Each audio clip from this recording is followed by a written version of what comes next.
Onze Geschicht.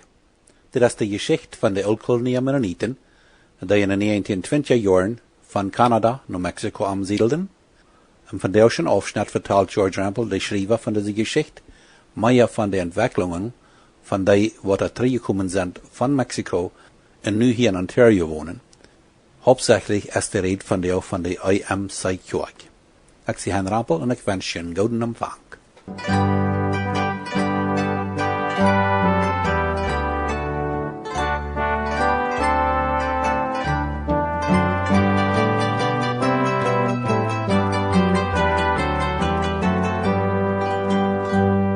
Onze Geschicht Nummer 72.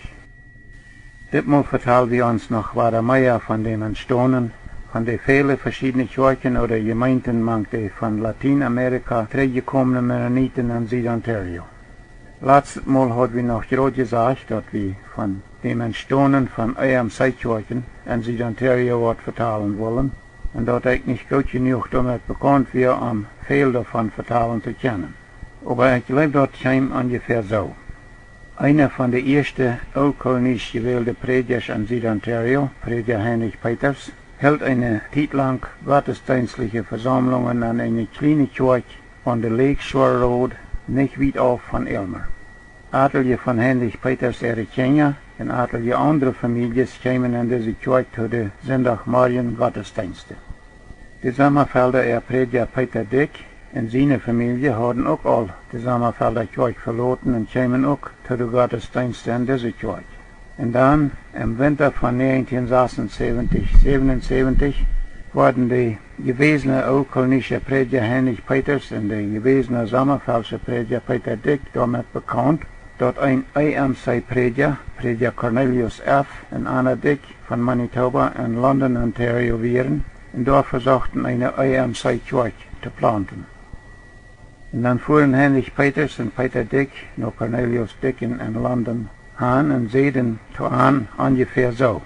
Die sollen vielleicht lieber nur die Elmer Gegend ankommen und dort mit uns top eine IMC-Kirche planten. Cornelius F. Dicken kamen nur die Elmer Gegend an und gesuchten die Nährlichkeiten dort, um eine IMC-Kirche mit mennonitischen Familien von Mexiko anfangen zu können. Und das wir nach Februar 1977 dann hatten IMC Praedjasch Cornelius Dick, die gewesene Oudkolonie Praedjasch Heinrich Peters und die gewesene Sommerfelder Praedjasch Peter Dick dort vor sich gemerkt, dass ihre kleine Kirche eine IMC-Kirche worden wird, an der Lakeshore Road.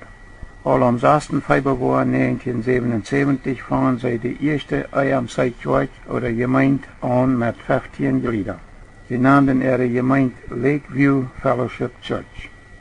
Aber im April 1977 hat diese neue Gruppe IMC in Mount Salem, Ontario, ein leerstehende Schulgebiet gekauft, wo sie sich als eine Kirche einrichten.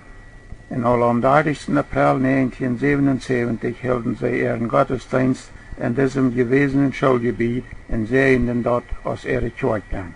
Und dann änderten sie ihren Kirchennamen nach Mount Salem IMC Church of Ontario. Und damit wir in Mount Salem die erste IMC-Kirche mit Oudkolonie von Mexiko in Süd-Ontario gegründet worden. Die kleine alte Kirche an Lakeshore Road wird den Mennoniten mit dieser Bedingung geschenkt worden, dass sie die, wenn sie die erst nicht mehr als Kirche brauchen wollen, aufbrechen und abriemen sollen. Als sie ihr Mount Salem Schulgebiet als Kirche angereicht haben, dann brüchen und riemten sie das alte Kirchengebiet ab. Aber sie hielten diese Kirche ihre alte Kirchenbänke noch lang und brachten die in ihre Mount Salem Kirche. Cornelius Dick wird die Mount Salem IMC Kirche ihr erster Praedjasch oder Pastor. Heinrich Peters wird noch etliche Jahre ihr Gehilfspraedjasch.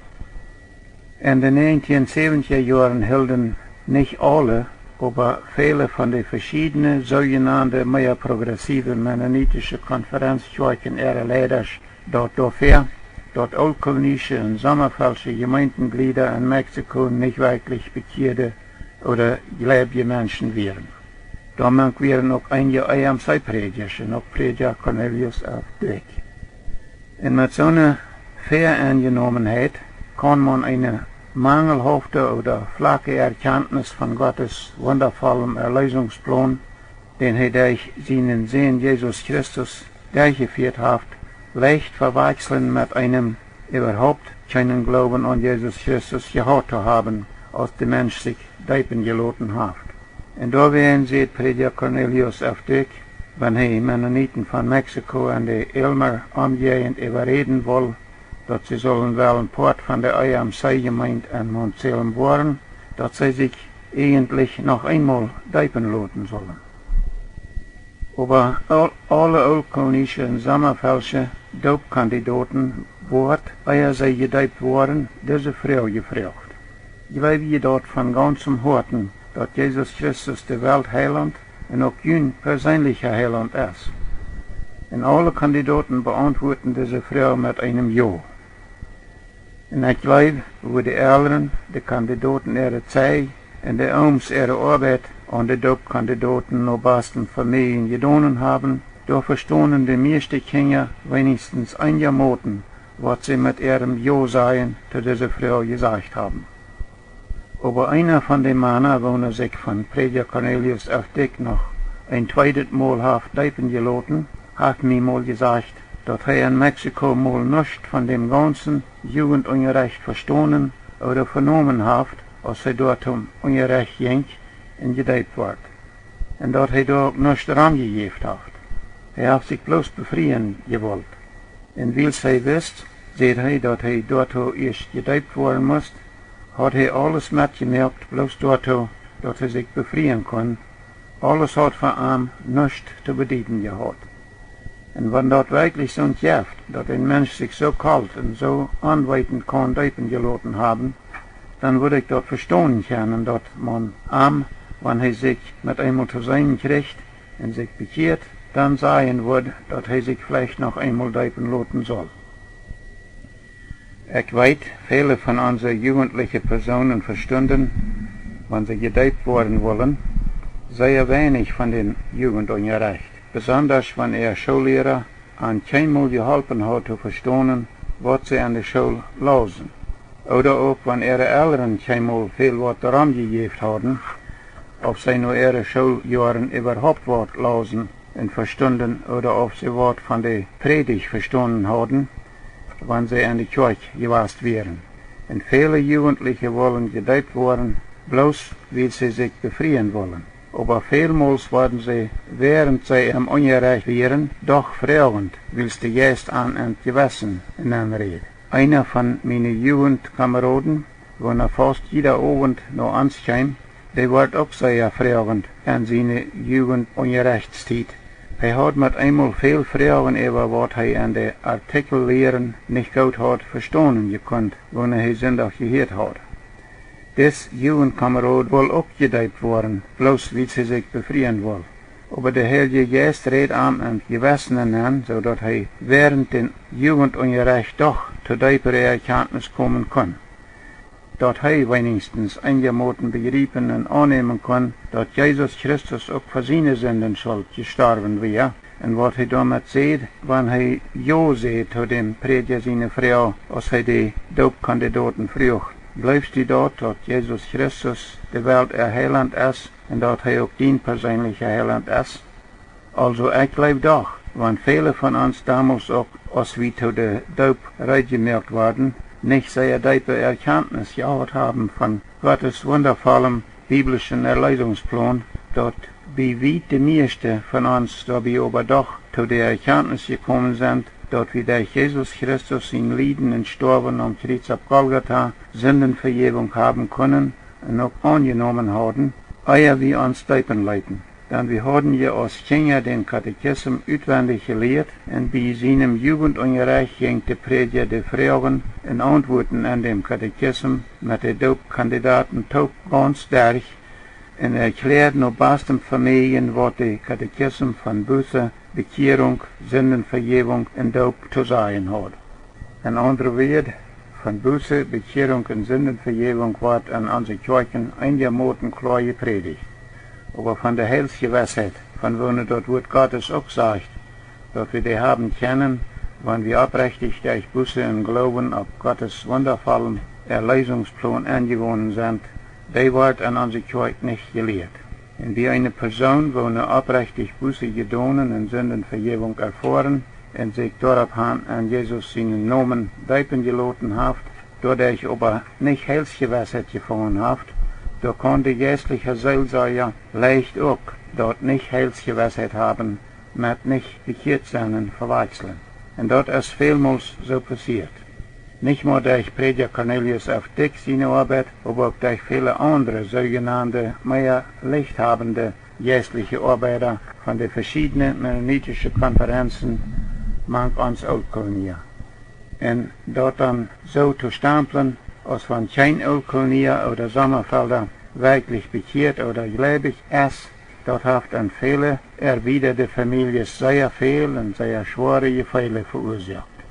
Wie uns Oldkolonier in Mexiko sehen uns und Eltern meistens, dass man dort nicht weiten kann, ob man wird selig sterben können. Aber in unserem Katechismus zu der Frau, was ist die wahre Glauben, sagt Hebräer 11, Vers 1 so. Der Glauben ist eine gewisse Zuversicht von dort, was man hofft, und ein Nicht-Zweifeln an dort, was man nicht sieht.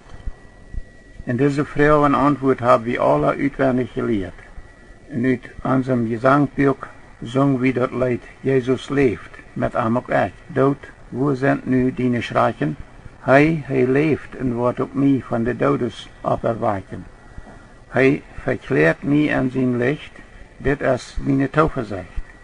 Und beid, das Vers in Hebräer und das Lied in unserem Gesangbuch reden von dem bekehrten Mensch seine lebende Hoffnung, dort sein Erlöser am sicher durch das Leben und das ewige Leben anführen wird. Beide reden davon, dass der Christ die Zuversicht hat, dass Jesus Christus den Gläubigen wie Arm im Himmel abnehmen wird. Dass dort so ist, wenn Jesus in Johannes 10, Vers 28 und 29 sagt, ich gebe an das ewige Leben, und keiner wird die aus meiner Hand ausrieten. Der Vater, der mir die gegeben hat, ist greater als alle, und keiner kann die aus meinem Vater seine Hand ausrieten. Was ist die Definierung von dem Wort Zuversicht? Zuversicht meint ein ganz entschiedenes damit rechnen.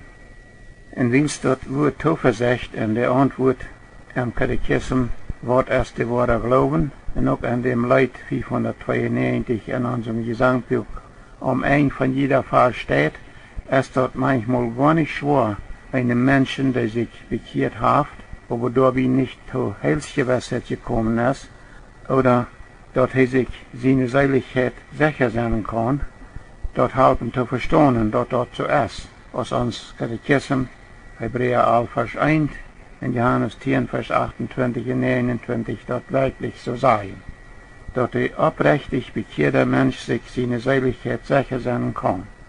Ich habe dort bei meiner Arbeit in Ontario einmal so erfahren. Einmal sieht eine Person mich so. Wir fuhren mit unseren Nachbarn ein paar Mal mit nach ihrer Kirche zu ihren Abendversammlungen. Und da sieht der Prediger, dass der Mensch dort weiten muss, ob er, wenn das mit einem zum Sterben kommt, oder kommen wird selig sterben können. Und dort sieht sie, diese Person, geht je gar nicht zu weiten. Oder geht dort, frug sie. Und ich frug diese Person, was lebst du? Geht dort zu weiten oder geht dort nicht zu weiten? Und sie sieht, unsere Eltern haben immer gesagt, dort geht nicht zu weiten. Und dann frug ich was sagst du zu dieser Frau, wenn der Schullehrer die frug? Wo haben du und ich diese Frau in unserem Katechismus beantwortet, wenn uns Schullehrer uns frug, was ist der wahre Glauben? Und dann dachte diese Person ein bisschen nach, und dann dachte wie ab. Sie kickt mich an und sagt, das ist ja doch so. Diese Antwort sagt ja wirklich, dass das so ist. Dass der Mensch zuversichtlich damit rechnen kann, dass er wird selig sterben können, wenn das mit einem oder dahin kommen wird. Warum hat man uns dort dann keinmal deutlich gemerkt, was diese Antwort sagt? Frug sie. Diese und viele andere Versen im Wort Gottes und in unserem Katechismus können wir brücken, um so einen Menschen helfen zu verstehen, dort, wenn sie sich aufrichtig zu Jesus Christus bekehrt haben, dann haben sie ewiges Leben, so ist der ganz alt gewordene Apostel Johannes dort an 1. Johannes all ever und ever gesagt hat, und dann in Kapitel 4, Vers 12 noch ein letztes Mal sagt, wer den Sinn Gottes hat, der hat das Leben, wer den Sinn Gottes nicht hat, der hat das Leben nicht. Und nichts ist eine größere Freiheit, als wenn man eine Person hat helfen gekonnt, das am Glauben pfoten und annehmen zu können.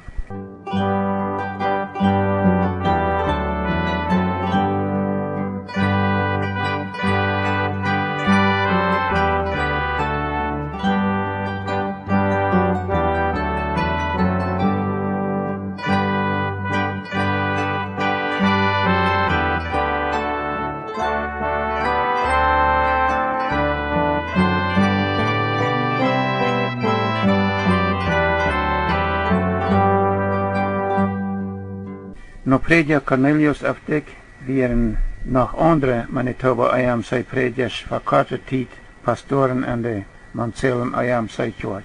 Aber dann von 1981 bis 1986 war Mennoniten de Montsalem Eeaschte Kerk ihr Pastor. Men und dort die Kirche haben ihre Wirtschaft an Rosenort, Manitoba. Und ja, Mennoniten seine Leitung war dort Kirchengebiet 1986 Ratergebiet, weil es dort zu klein geworden wäre für alle Menschen, wenn dort zu den Sonderschulen gottesdienstliche Versammlungen kamen.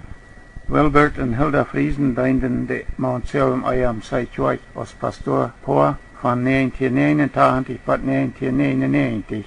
Will Ens, ein Sohn von dem gewesenen oldkolnischen Ältesten Cornelius Ens, ist Gehilfsprediger in Montsalem Eeaschte Kerk. Die Montsalem Eeaschte Privatschule in Montsalem, Ontario. Im Jahr 1987 fängt die Montsalem Eeaschte Kerk mit einer Privatschule an. Am Anfang hat diese Schule bei 30 Schüler. Von der 2004 erholen 160 Kinder ihren Unterricht an dieser Privatschule, von Kindergarten bis Grad 12. Bitte die englische Sprachwörter auch noch in Französisch Unterricht und in die Hochschulklassen auch noch in Spanisch. Die Schule hat 11 Schullehrer. Lang war das immer so, dass, wenn so eine oldkolnische Familien von Mexiko noch die Elmer umgehend in Süd-Ontario heimtrocken, wohnen in Mexiko entweder nur die Kleingemeinde übergegangen wären oder wenigstens all mit Kleingemeinde Gemeinschaft gepflegt haben, dann wurden sie meistens Port von der Elmer Eeaschte Kerk. Aber als das in Süd-Ontario erst auch eine Eeaschte Kerk gibt, dann wurden mehr und mehr von so einer nie angekommenen Familien, wo in Mexiko all mit Kleingemeinde verbunden gewesen wären, Port von der Montsalem Eeaschte Kerk. Hier brechen wir für das Mal weiter auf. Nächstes Mal vertellen wir da noch weiter mehr von dem Entstehen von den vielen verschiedenen Kirchen oder Gemeinden, manche von Lateinamerika zurückgekommene Mennoniten in Süd-Ontario. Was nächstes Mal? Ich sehe George Rempel.